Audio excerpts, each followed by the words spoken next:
Hey guys, it's Bina, and in today's video I want to go over the Frostbite Swarmblade build guide updated for 1.0. This has been much requested. I know some of the videos on the actual guides are from pre 1.0 and so pre-launch of last Epoch, so in the beta.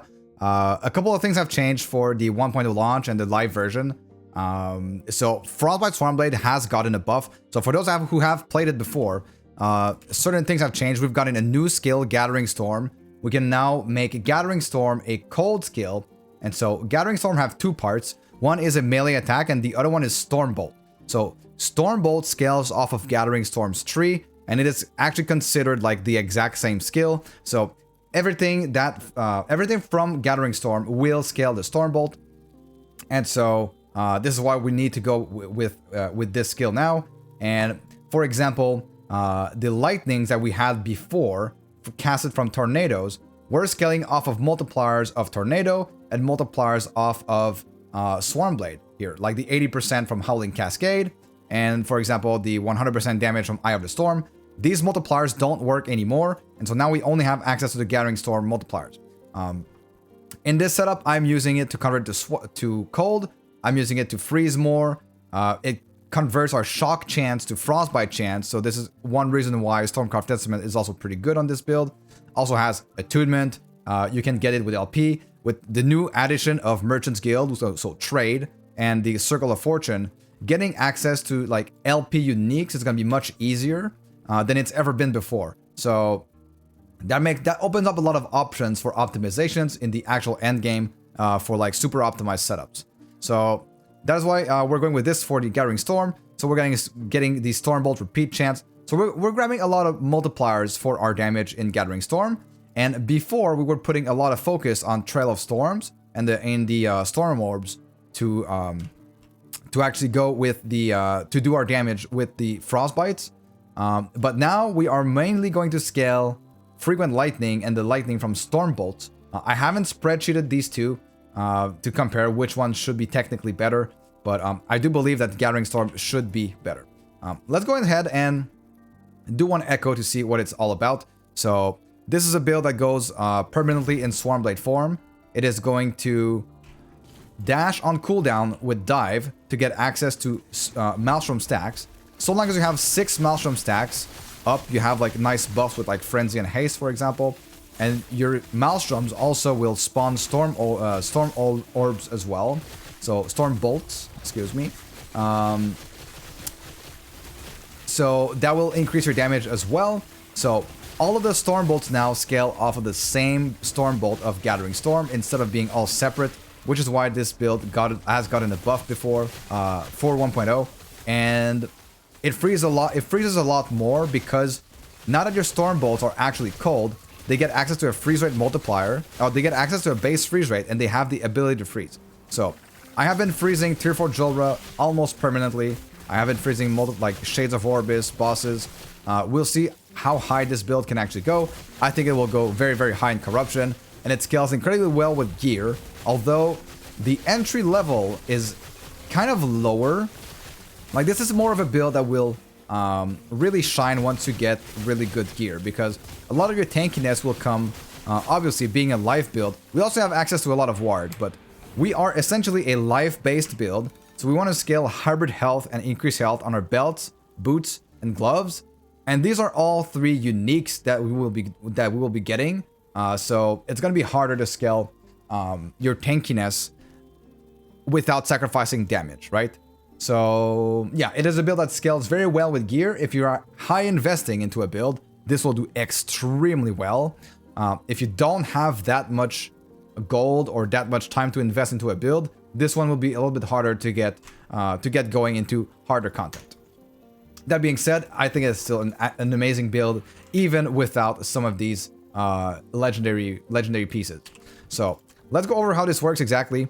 Our Swarmblade form is using Armblade Slash. Armblade Slash uses the Serpent Strike tree. So Serpent Strike requires a spear to be able to be used, but because we are in Swarmblade form, we can use a tree without a spear and still get all the benefits. The main benefits of Serpent Strike is that we're getting a lot of dodge rating. So this dodge rating is multiplicative with itself.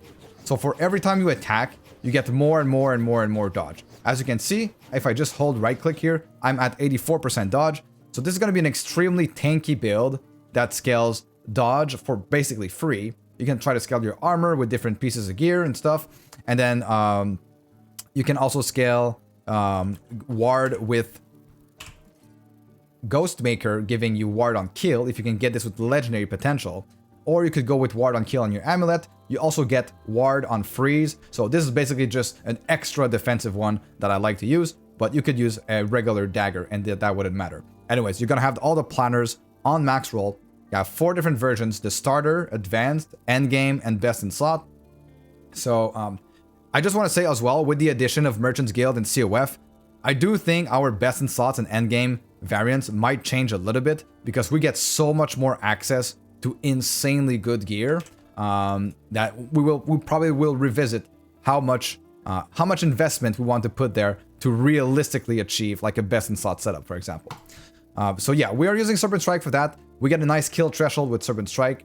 So we're getting attack speed, nice buffs here, getting even more dodge per 10% cold res, and we're increasing the freeze rate as much as possible to be able to freeze as much as possible. I put a lot of emphasis on freezing with this setup because I think freezing something permanently has so much value that it removes, even if you lose a little bit of damage or if you lose a little bit of tankiness, being able to permanently freeze something just gives you, it's basically infinite EHP, right? So Maelstrom, we're using it to get access to haste and frenzy. We are also using it to get access to the Stormbolts cast each second at 6 or more stacks. So it's important to get access to 6 or more stacks permanently if you can achieve it. So this is what we're using it for. We're also getting flat dodge rating, which is getting multiplied by our slither here. So this is very good. So the rest of the things is mana efficiency, stack duration, and chill chance per second. And one thing to note is that we are sustaining our rage by speccing into the Druid Mastery by going into Rageborn. So this is the only thing that is giving us rage on crit in here. Although we are getting rage on boss or rare hit with the endless pressure and on kill, right? So as we kill monster, we gain rage. If we hit a boss or a rare, we gain rage as well. So focus on the rares if you're noticing that you're lacking some rage here to sustain your rage even better. This is something that you need to stay aware of. If not, sometimes you might go out of form because you miss out on rage. So this is what we're using Maelstrom for. Swarmblade form, we're using the Serpent Strike tree. We are proccing tornadoes and then proccing more tornadoes because we are reducing the stacks necessary to proc those tornadoes. Here we get all of our rage sustain. The most important points here is converting to cold. All of our poison chants will be converted to frostbite chants while we are in Swarmblade form, and that affects everything while we are in Swarmblade form. Shit in Sleet Storm, this one gives us more, it's going to give us 30% freeze rate multiplier per attunement, and so this scales very well with Snowdrift. Snowdrift gives a 2% cold pen with frostbite per 10% freeze rate multi. So we're getting an insane amount of cold penetration because we're stacking attunement, and every single point of attunement is giving us 30% freeze rate multiplier. So this synergizes very well with our damage and with our ability to freeze monster. So we want to scale attunement with this build, and here we're getting the Maelstrom stacks. Tornado is made to do as much damage as possible while giving us a couple of nice buffs, including some attack speed and some movement speed. So the most important points here, casting on you, right? So that your tornadoes actually move with you. One question I get very often is that, hey, why are we grabbing this? Does this not cancel the double cast chance? Well, no, actually, it does cancel the double cast chance, but you can still stack many tornadoes on you at the same time. It doesn't mean that you only have one tornado. It means that you can't cast 2 at once. So this is Eye of a Storm. So we are going into the Churning Orbs to get the Storm Orb every second, giving them more frequency, the Storm Bolts and the Storm Bolt frequency here. So that is what we use in Tornado. And then Gathering Storm here is to like just scale the damage and, converting them to cold for the Storm Bolts that we're proccing off of Tornado and off of Maelstrom. So that pretty much goes for the skill. In terms of gear, as I always say, you can always refer to the planner on the Maxwell guide. That one is always going to be the most up-to-date. So you're trying to scale health as much as possible. Freeze rate per stack of chill is a very nice one to seal on your helm, for example, because the value is quite high, and it is going to have... freeze rate per stack of chill is kind of like a second, it's another multiplier for your ability to freeze, because you have a base freeze rate and then you have a freeze rate multiplier. So those are the two that you're trying to scale as high as possible. Attunement is going to scale your freeze rate multiplier to go as high as possible, because we're getting 30% from the Shit and Sleet Storm in Swarmblade form. And then your base freeze rate, there aren't many ways to actually scale it, right? So you have here inside of the Gathering Storm tree, plus 15 freeze rate here. On Serpent Strike, we got a plus 100, but this is all separate, right?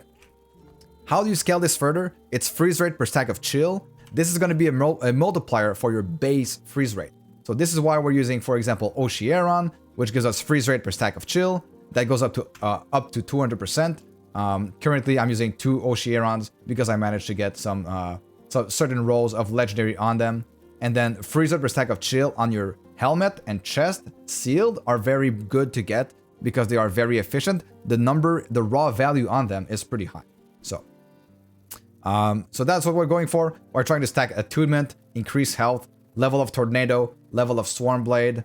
Of course, on the belt, health is always good. Health here, movement speed. If you don't get movement speed on your snowdrift, this is gonna be, it's gonna feel kind of slow. So my first priority would be trying to get tier 7 movement speed on snowdrift so that the build just feels much better, right? Frostbite Shackle, trying to get health as well. Stormcarved Testament, as I said earlier, the shock chance is converted to frostbite chance for the Gathering Storm Stormbolts. So this is going to make it, apply more frostbites. And in the end game, you should be able to get upwards of 1,000 frostbites on any monster at any given time. So another thing, Throne of Ambition, giving you more cold damage per stack of ambition. Excellent against bosses. It's going to give you a bigger multiplier for your single target damage.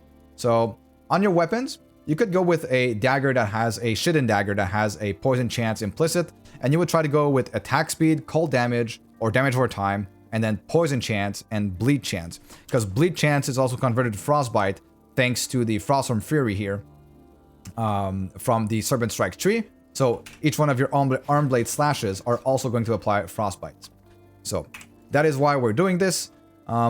Bleeding Heart is your main way of sustaining your life. This is going to give you the much needed damage leech as health, so this also works with damage over time, unlike some other sources which only work with hits, for example, right? It's not damage, so this is just like a general damage leech as health instead of hit damage leech as health, for example. For your blessings, refer to the build guide, but I'm going for Void Res here, crit avoidance, chance to apply frostbite on hit, and here instead of endurance I would like to get the armor instead, but currently this is what I have. And then for the passive here, I am not currently level 100, so I would just, let's go actually into the build guide and see exactly what we are using for passives. So we're trying to stack attunement as much as possible, so we're going to grab all the points of attunement that we can everywhere in the tree. Obviously we need 5 points into Shamanic Infusion here, so 5 points into the Shaman tree to be able to unlock the Tornado skill, which requires 5 points. In the Beast Master tree, we're grabbing some damage reduction and be just tanky nodes. Basically this is like the Beast Master tax, I would like to call it. Damage taken from nearby enemies, minus 16%. And then Aspects of the Boar will give you a big damage reduction buff as well, and you'll proc it on melee hits. So this is what we're going for. In the base Primalist tree, we're going for attunement, we're going for dual wielding, so Harmony of Blades is necessary to be able to dual wield, increase health, and some more health there. And then in the Druid tree, Endurance here, which is going to help us cap our Endurance more easily. We're going to attunement, some Frostbite synergy, some Focus Wrath, and Rancor. This is going to give you no rage decay out of combat. This is just a really nice quality of life thing, and then less rage decay will ease the process of like sustaining your rage, and then some extra little points here to be able to unlock Rageborn. Rageborn gives us crit chance and also rage gain on crit, so this is going to enable us to like sustain our rage even better. And then attunement here with crit avoidance per 5 attunement. So this node actually gives us a lot of crit avoidance and lets us reach crit avoidance cap of 100% more easily because we're stacking attunement anyways with this build. So attunement will also give us crit avoidance, freeze rate multiplier, and also cold penetration for frostbite, right? So it's going to be extremely good to stack attunement with this build. Hide skin and impervious are just general defensive stats. So that pretty much covers the entire build guide. It's an extremely good build. I think it will push very, very high in corruption. I think it will be excellent in arena, for bossing, for dungeons, for anything that you want to do. I have played this extensively in 0.9. It was great, and now it has gotten some nice buffs. So it's really interesting to see how high this will push. Lightning Swarmblade, on the other hand, got slight nerfs, and so I would recommend Frostbite Swarmblade way more than Lightning Swarmblade for 1.0. So that pretty much covers the guide, guys. If you have any questions, post them in the comment below. Come check me out on Twitch, where I stream every weekday from 9 to 4, and I hope you like it. If you do enjoy this type of content, please leave a like, subscribe, and I'll see you guys all in the next video. Thanks.